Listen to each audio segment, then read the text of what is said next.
જૂનાગઢ મનપાની ચૂંટણીને લઈને ભાજપે ઉમેદવાર જાહેર કર્યા। કુલ 12 બોર્ડ માટે 60 ઉમેદવારોના નામની યાદી જાહેર કરવામાં આવી છે।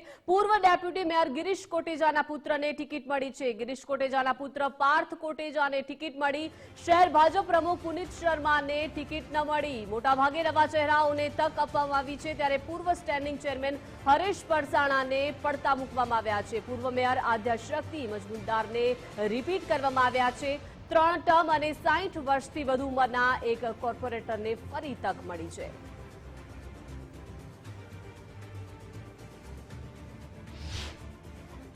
મ્યુનિસિપલ કોર્પોરેશન માટે ભારતીય જનતા પાર્ટીના ઉમેદવારોની યાદી જાહેર કરવામાં આવી છે।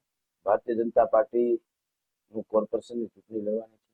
ભારતીય જનતા પાર્ટી હંમેશા વિકાસની રાજનીતિ ગત 5 વર્ષમાં થયેલા કામો આટલા સમયથી ભારતીય જનતા પાર્ટીનું જે શાસન જૂનાગઢમાં હતું કોર્પોરેશનમાં એ વિકાસની રાજનીતિને લઈને આગામી દિવસોમાં કોર્પોરેશનની ચૂંટણી જાહેર થઈ ગઈ છે। મહાનગરપાલિકામાં ભારતીય જનતા પાર્ટી પક્ષ દ્વારા આજે વહેલી સવારે પોતાના ઉમેદવારોની યાદી જાહેર કરી છે। ત્યારે જૂનાગઢના યુવા નેતા કહી શકાય એવા પાર્થભાઈ કોટેચાને વોર્ડ નંબર 9 માંથી ટિકિટ મળી ગઈ છે। ત્યારે તેમની સાથે છીએ આપણે પાર્થભાઈ પાસેથી જાણીએ કે પાર્થભાઈ, તમને આજે ભારતીય જનતા પાર્ટીએ ટિકિટ આપી છે, તમે શું કહેશો?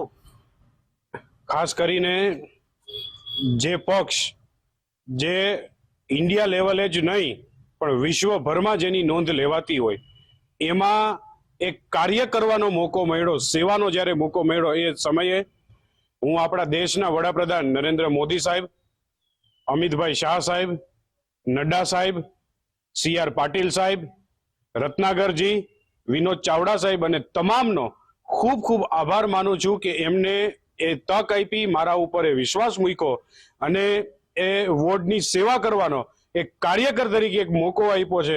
તે બદલ હું તેમનો ખૂબ ખૂબ આભાર માનું છું।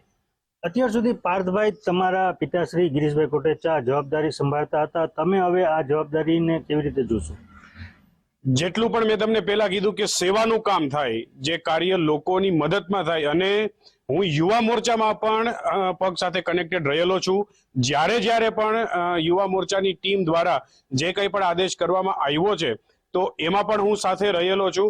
એટલે આ પક્ષની અંદર ભારતીય જનતા પાર્ટીની અંદર હરેકનું કામ જે છે એની નોંધ લેવાય છે અને મને આજે એ તક મળી છે તો એના માટે થઈને હું પાર્ટીના તમામ મોવડી મંડળનો ખૂબ ખૂબ આભાર માનું છું અને ખાસ કરી અમારા ગુજરાતના CM ભૂપેન્દ્રભાઈ પટેલનો પણ હું ખૂબ ખૂબ આભાર માનું છું। અત્યાર સુધી તમે શિક્ષણ જગત સાથે જોડાયેલા છો ને હજુ પણ રહેશો, તો હવે આ રાજકારણમાં આવ્યા છો તો બેમાં કેવી રીતે ફરક જોશો તમે? હું એવું માનું છું કે યંગસ્ટર્સને પણ જોડવા માટે થઈને આજે જે દેશની અંદર યુથ માટે પણ ઓપોર્ચ્યુનિટીઝ ક્રિએટ કરવામાં આવી હોય, એ પછી સ્ટાર્ટઅપ્સથી હોય, ઇનોવેશન્સથી હોય, રિસર્ચ માટે થઈને હોય, ગવર્મેન્ટ એના માટે થઈને પણ, એજ્યુકેશન માટે થઈને પણ આપણા વડાપ્રધાન મોદી સાહેબ ખૂબ ચિંતિત હોય છે। આપણા ગુજરાત સરકારના ભૂપેન્દ્ર પટેલ સાહેબ જે છે એ ખૂબ ચિંતિત હોય છે। તો એ યુથને પણ સાથે જોડીને અને એમને કેટલો લાભ થઈ શકે અને એમના માટે કેટલું સારું કામ થઈ શકે એમની અવેર પણ એમને જો કરવાનો આ એક આનાથી મોકો મળશે। અત્યાર સુધી હું કરતો જ તો, પણ આ એક વધારાનું પ્લેટફોર્મ મળ્યું કે જેના દ્વારા એમને પણ સાથે જોડી શકીશ। હાલ જ્યારે વાત કરીએ તો સોશિયલ મીડિયામાં ખૂબ જ ખરાબ રોડ રસ્તા જેવા મુદ્દાઓ લઈને વિરોધ થઈ રહ્યો છે, તો તમે આ બાબતને કેવી રીતે જોશો? હું ખાસ કરીને એટલું કહીશ કે કોઈ પણ કાર્યકર્તા જે આની પહેલા પણ હતા અને હવે પણ આવશે, એમને જ્યારે કામ કર્યું હોય ને ત્યારે જ પક્ષ અહીંયા સુધી પહોંચતો હોય અને ત્યારે જ એ પક્ષ એટલો મોટો થતો હોય। હું તમને ખાસ એટલું કહું કે અત્યારે આપણે જોઈએ છીએ જુનાગઢથી રાજકોટ જતા હોય તો આપણને 3 કલાકનો ટાઈમ લાગે છે, પણ હરેકના મોઢે એવું કહેતા સાંભળ્યું છે કે આ એક વખત રસ્તો બની ગયો ને પછી 1 કલાકની અંદર આપણે રાજકોટ સુધી પહોંચી શકશું। એટલે જ્યારે કોઈ કામ થતું હોય ત્યારે આપણને એ તકલીફ પડતી હોય, પણ એ એટલા માટે થઈને હોય કે એ થયા પછી તમને જે છે એ લોકો માટે થઈને જ એ કાર્ય જે છે એ કરવામાં આવતું હોય, એ કામ હાથ ધરવામાં આવતું હોય અને જનતાએ એનો પૂરેપૂરો સહયોગ આપ્યો છે, એમનો સપોર્ટ પણ છે અને એ પણ જાણે છે કે એક વખત એ કામ થઈ ગયું પછી એ આપણા માટે થઈને જ લાંબા ગાળા સુધીનો બેનિફિટ આપણને મળશે। ખાસ કરીને વાત કરવામાં આવે તો કે ભારતીય જનતા પાર્ટીના જ પૂર્વ કોર્પોરેટર છે તે તમારી વિસ્તારમાં છે ફોર્મ ભરવાના છે, અથવા બીજા ઘણા બધા લોકોએ ફોર્મ ભર્યું છે, શું કહેશું?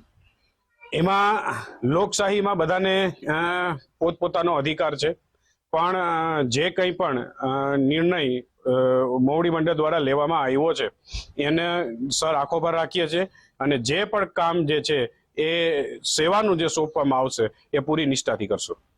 આ હતા આપણી સાથે યુવા ભાજપના જે નેતા છે પાર્થભાઈ કોટેચા, અને શિક્ષણ જગત સાથે પણ જોયા. તેમને પોતાનો પ્રતિભાવ આપ્યો અને જણાવ્યું કે કેવી રીતે આગામી દિવસોમાં તે ઉમેદવાર જાહેર થયા છે, કેવી રીતે કામ કરશે.